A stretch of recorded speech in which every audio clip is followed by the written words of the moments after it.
دوستو، ایک زمانے میں آسٹریا کے ایک چھوٹے سے قصبے میں ایڈولف ہٹلر نامی ایک لڑکا اپریل 1899 میں ایک دھوپ والے دن پیدا ہوا تھا۔ کسی کو معلوم نہیں تھا کہ یہ بظاہر عام سا بچہ بڑا ہو کر تاریخ کی سب سے بدنام زمانہ شخصیات میں سے ایک بن جائے گا۔ ابتدائی عمر سے ایڈولف نے آرٹ میں دلچسپی ظاہر کی، ایک مشہور پینٹر بننے کا خواب دیکھا، لیکن اس کے والد ایلوئس ہٹلر ایک سخت آدمی تھے جنہوں نے اپنے بیٹے کی فنی خواہشات کو غیر سنجیدہ اور ناقابل عمل سمجھتے ہوئے مسترد کر دیا۔ اس کی وجہ سے خاندان میں تناؤ پیدا ہو گیا اور نوجوان ایڈولف نے دنیا میں اپنی جگہ تلاش کرنے کے لیے جدوجہد کی۔ جیسے جیسے وہ بڑا ہوا، ایڈولف کا جذبہ کینوس سے سیاست اور نظریے کی طرف منتقل ہو گیا۔ وہ جرمن قوم پرستی کے تصور اور ایک مضبوط اور خالص آریائی نسل کے ویژن سے متاثر ہوا۔ اس کے قائد نے بالآخر اسے یہودیوں اور دیگر اقلیتوں کو جرمنی کے مسائل کا ذمہ دار ٹھہراتے ہوئے یہود دشمنی کی تاریخ پر راہ گامزن کی۔ عوامی تقریر کے لیے ایک مسحور کن تحفہ کے ساتھ ایڈولف کی شعلہ بیانی نے پیروکاروں کو اپنی طرف متوجہ کرنا شروع کیا۔ انہوں نے ایک متحد اور طاقتور جرمنی کی بات کی جس نے ان لوگوں کے دلوں کو اپنی گرفت میں لے لیا جو اپنی موجودہ صورتحال سے مایوسی کا شکار تھے۔ ایڈولف کے کرشمے اور بہتر مستقبل کے وعدوں نے عوام کو متاثر کیا اور اس نے تیزی سے وفادار حامی حاصل کر لیے۔ جیسے جیسے اس کا اثر بڑھتا گیا، اسی طرح اس کی اقتدار کی بھوک بھی بڑھتی گئی۔ Adolf National Socialist German workers party کے رہنما بن گئے، جسے نازی پارٹی بھی کہا جاتا ہے۔ اپنی کالی وردی اور بازو پر سوسٹک سے مزین اس نے اپنے پیروکاروں سے خوف اور تعریف کا حکم دیا۔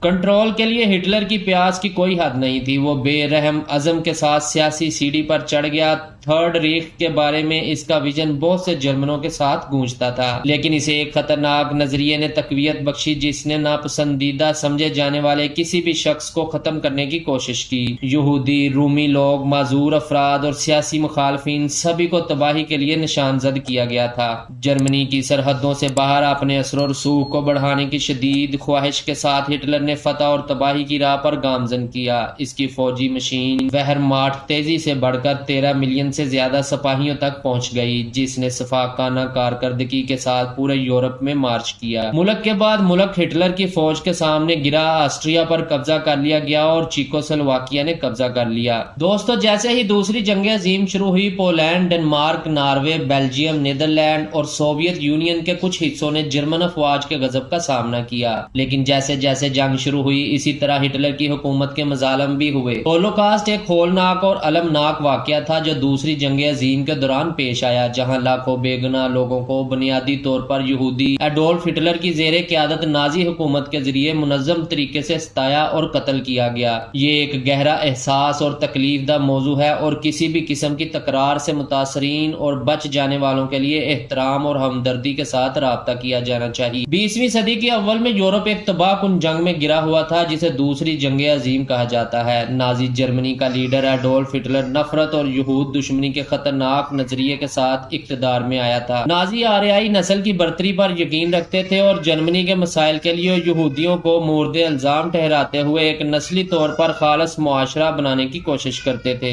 1933 میں اقتدار میں آنے کے فوراً بعد ہٹلر نے یہودیوں کے خلاف امتیازی قوانین اور پالیسیوں کا سلسلہ شروع کیا جس سے انہیں ان کے حقوق اور آزادیوں سے محروم کر دیا گیا۔ جیسے جیسے جنگ میں اضافہ ہوا، ظلم و ستم میں شدت آتی گئی، جس کے نتیجے میں یہودی بستیوں کا قیام عمل میں آیا جہاں یہودی لوگ غیر انسانی حالات میں رہنے پر مجبور تھے۔ اہم موڑ 1941 میں آیا جب نازیوں نے اپنے حتمی حل پر عمل درآمد شروع کیا۔ یہودی آبادی اور دیگر اقلیتی گروہوں کو منظم طریقے سے ختم کرنے کا منصوبہ جسے وہ ناپسندیدہ سمجھتے تھے۔ اس نسل کشی کی مہم نے اشوٹز، سوبیبور اور ٹربلنکا جیسے تباہی کیمپوں کے قیام کا باعث بنا۔ لاکھوں معصوم لوگوں کو، جن میں یہودی، رومی، معذور افراد اور دیگر شامل تھے، پکڑے گئے، ریل گاڑیوں میں ڈالے گئے اور ناقابل تصور ہولناکیوں کا نشانہ بنایا گیا۔ خاندان ٹوٹ پھوٹ کا شکار ہو گئے اور برادریاں تباہ ہو گئیں۔ حراستی کیمپوں کے اندر قیدیوں کو سخت مشقت، فاقہ کشی اور غیر انسانی حالات زندگی کا سامنا کرنا پڑا۔ بہت سے لوگوں کو طبی تجربات یا گیس چیمبروں میں بڑے پیمانے پر سزائے موت دی گئی۔ مصائب کا پیمانہ وحشیانہ ناقابل تصور تھا اور دنیا جنگ کے خاتمے تک ان مظالم کی حد سے بڑی حد تک بے خبر تھی۔ جیسے ہی جنگ کا رخ نازیوں اور ان کے اتحادیوں کے خلاف ہونے لگا، اتحادی فوج نے حراستی کیمپوں کو آزاد کرنا شروع کر دیا، جس سے رونما ہونے والی ہولناکیوں کی مکمل حد تک آشکار ہوئی۔ دنیا ان لاکھوں لوگوں کے لیے صدمے اور سوگ میں رہ گئی تھی جو ہلاک ہو گئے تھے۔ دوستو، ہولوکاسٹ انسانی تاریخ کے تاریک ترین بابوں میں سے ایک ہے جو نفرت، تعصب اور غیر چیک شدہ طاقت کے نتائج کی واضح یاد دہانی کے طور پر کام کرتا ہے۔ یہ رواداری، ہمدردی کو فروغ دینے اور ناانصافی کے خلاف کھڑے ہونے کی اہمیت کی ایک اہم یاد دہانی ہے۔ ہولوکاسٹ کو یاد رکھنا اور اس کے متاثرین کی یاد کا احترام اس بات کو یقینی بنانے کے لیے ضروری ہے کہ اس طرح کے مظالم کا اعادہ نہ ہو۔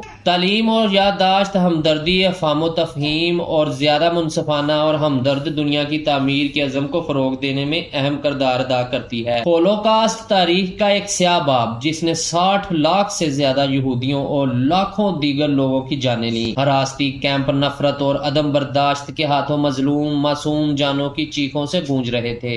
ہٹلر کی مطلق العنان حکمرانی نے اپنے ہی فوجی اہلکاروں پر دہشت پیدا کی، جو جانتے تھے کہ بے وفائی کا کوئی بھی اشارہ ان کے عذاب کا جادو کر سکتا ہے۔ گیسٹاپو، اس کی خفیہ پولیس فورس نے بے رحم کارکردگی کے ساتھ کسی بھی مخالفت کو خاموش کر دیا، جس سے عام عوام مسلسل خوف میں مبتلا رہے۔ جیسے ہی ہٹلر کا دہشت گردی کا دور عروج پر پہنچا، دنیا نے وحشت سے دیکھا وہ ایک ایسا شخص تھا جو اس کی مڑی ہوئی نظر سے کھا گیا تھا اور اس کے ذاتی معالج ڈاکٹر تھیوڈور موریل کی تجویز کردہ دوائیوں کے کاکٹیل کا عادی تھا۔ ان مادوں نے صرف اس کے غلط رویے کو ہوا دی اور اسے مزید تاریکی میں ڈال دیا۔ دوستو، 1945 کے موسم بہار میں برلن پر اتحادی افواج کے بند ہونے کے بعد ہٹلر اپنے زیر زمین بنکر میں پیچھے ہٹ گیا۔ اس کی موت کے صحیح حالات اسرار اور تنازعات میں گرے ہوئے ہیں، اگرچہ یہ بڑے پیمانے پر قبول کیا جاتا ہے کہ اس نے اپنی جان لے لی۔ کچھ نظریات متبادل منظر ناموں کی تجویز کرتے ہیں۔ اس کے انجام سے قطع نظر ہٹلر کے اقدامات کے اثرات انسانیت پر تباہ کن تھے۔ یورپ کھنڈرات میں پڑا ہوا تھا اور لاکھوں جانیں جنگ اور نسل کشی کی ہولناکیوں کی نظر ہو چکی تھی۔ ان کی میراث غیر چیک شدہ طاقت اور نظریاتی انتہا پسندی کے خطرات کی واضح یاد دہانی کے طور پر کھڑی ہے۔ ایڈولف ہٹلر ایک بار فنکارانہ خوابوں کے ساتھ لڑکا برائی کا مجسمہ بن گیا۔ اقتدار میں اس کا عروج، اس کی جنونیت اور اس کے ظلم نے اسے تاریخ کی تاریخ میں ایک کسائی قرار دیا ہے۔ اس کی زندگی نفرت، عدم برداشت اور ظلم کی رغبت کے خلاف ایک خوفناک احتیاطی کہانی کے طور پر کام کرتی ہے، اور اس طرح ہٹلر کی موت کے بعد دنیا آگے بڑھی، اس کے دہشت گردی کے دور کے بعد سے جوڑتی رہی۔ دوستو، نیورمبرگ ٹرائلز نے ان لوگوں کو جوابدہ ٹھہرایا جنہوں نے اس کے احکامات پر عمل کیا تھا، لیکن جنگ کے داغ گہرے تھے۔ جنگ کے بعد کے دور کو جرمنی کی مشرقی اور مغرب میں تقسیم کے ذریعے نشان زد کیا گیا تھا۔ سرد جنگ نے عالمی تناؤ کو تیز کیا تھا۔ جیسے جیسے وقت گزرتا گیا، ہٹلر کی میراث بحث اور امتحان کا موضوع بنتی رہی۔ مورخین اور اسکالرز نے یہ سمجھنے کی کوشش کی کہ ایک فرد کس طرح کا اثر و رسوخ قائم کر سکتا ہے اور کسی قوم کو اس طرح کے گناؤنے کام کرنے کی طرف لے جا سکتا ہے۔ تاریخ کے اس سیاہ باب سے سیکھے گئے اس اسباق نے بین الاقوامی قوانین اور اداروں کی تشکیل میں اہم کردار ادا کیا، جن کا مقصد مستقبل میں ایسے ہی مظالم کو روکنا تھا۔ ہٹلر کی تقاریر جو کبھی جوڑ توڑ اور خوف کا آلہ تھی، اب تاریخی ریکارڈ کے طور پر محفوظ ہیں۔ وہ پروپیگنڈے کی طاقت اور نفرت کے مقابلے میں رواداری، افہام و تفہیم اور ہمدردی کو فروغ دینے کی اہمیت کی یاد دہانی کے طور پر کام کرتے ہیں۔ دوستو، آج ہم ہولوکاسٹ کے متاثرین کو یاد کرتے ہیں اور ان لوگوں کی بہادری کا احترام کرتے ہیں جنہوں نے ان تاریک وقتوں میں ظلم کا مقابلہ کیا۔